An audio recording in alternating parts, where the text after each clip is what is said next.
wind was a torrent of darkness among the gusty trees. The moon was a ghostly galleon tossed upon cloudy seas. The road was a ribbon of moonlight over the purple moor, and the highwayman came riding, riding, riding. The highwayman came riding up to the old inn door.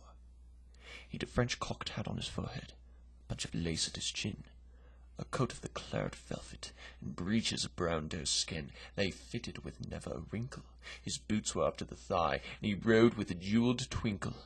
His pistol butts a twinkle, his rapier built a twinkle under the jewelled sky.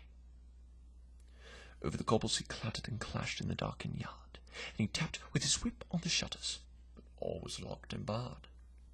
And he whistled a tune to the window, and who should be waiting there but the landlord's black-eyed daughter, Bess, the landlord's daughter, plaiting a dark red love knot into her long black hair. And dark in the old inn yard a stable wicket creaked, where Tim, the ostler, listened. His face was white and peaked, his eyes were hollows of madness, his hair like mouldy hay. But he loved the landlord's daughter, the landlord's red-lipped daughter. Dumb as a dog he listened, and he heard the robber say, "One kiss, my bonny sweetheart. I'm after a prize tonight, but I shall be back with the yellow gold before the morning light.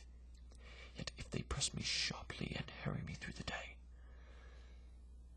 then look for me by moonlight, watch for me by moonlight. I'll come to thee by moonlight, thou hell should bar the way." He rose upright in the stirrups, he scarce could reach her hand, but she loosened her hair in the casement. His face burnt like a brand, as the black cascade of perfume came tumbling over his breast, and he kissed its waves in the moonlight. Oh, sweet black waves in the moonlight! Then he tugged at his reins in the moonlight, and galloped away to the west. He did not come in the dawning. He did not come at noon, and under the tawny sunset before the rise of the moon, when the road was a gypsy's ribbon looping the purple moor, a red-coat troop came marching, marching, marching. King George's men came marching up to the old inn door. They said no word to the landlord. They drank his ale instead, but they gagged his daughter and bound her to the foot of her narrow bed. Two of them knelt at her casement, with muskets at their side. There was death at every window, and hell at one dark window, for Bess could see through the casement the road that he would ride. They had tied her up to attention with many a sniggering jest. They bound a musket beside her with the barrel beneath her breast. "Now keep good watch!" They kissed her. She heard the dead man say, "Look for me by moonlight, watch for me by moonlight, I'll come to thee by moonlight, though hell should bar the way." She twisted her hands behind her, but all the knots held good. She writhed her hands till her fingers were wet with sweat or blood. They stretched and strained in the darkness, and the hours crawled by like years, till now on the stroke of midnight, cold on the stroke of midnight, the tip of one finger touched it. The trigger at least was hers. The tip of one finger touched it. She strove no more for the rest. Up, she stood up to attention, with the barrel beneath her breast. She would not risk their hearing, she would not strive again, for the road lay bare in the moonlight, blank and bare in the moonlight, and the blood of her veins in the moonlight throbbed to a love's refrain. Trot, trot, had they heard it? The horses' hoofs ringing clear. Trot, trot, in the distance were they deaf that they did not hear?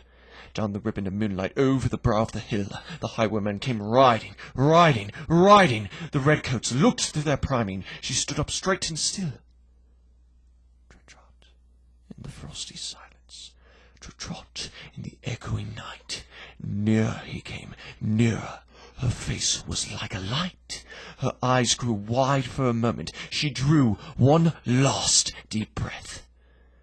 Then her finger moved in the moonlight. Her musket shattered the moonlight, shattered her breast in the moonlight, and warmed him with her death. He turned. He spurred to the west. He did not know who stood bowed, with her head, the musket drenched with her own red blood. Now till the dawn he heard it. His face grew grey to hear how Bess, the landlord's daughter, the landlord's black-eyed daughter, had watched for her love in the moonlight, and died in the darkness there.